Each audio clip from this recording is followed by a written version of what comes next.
let me show you the sound of a failing rotor on a vacuum, industrial vacuum. So I'll just switch it on now.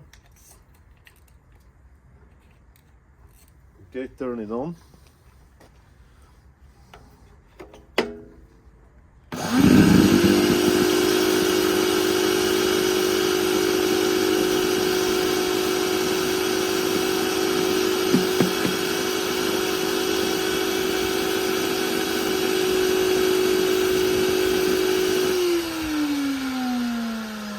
Can you hear this sound?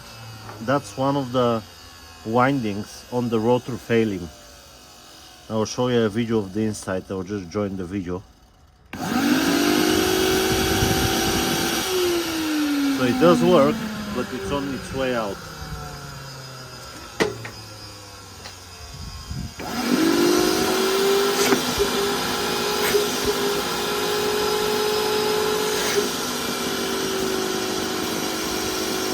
You can actually hear lowering the RPM. That's because on the inside it maybe starts arcing on the inside or something like that. It's just failing the rotor armature, and yeah, it's just this like throttling sound. Okay. Oh, and the smell, definitely. Hope this video helps you. See you on the next one. Bye bye.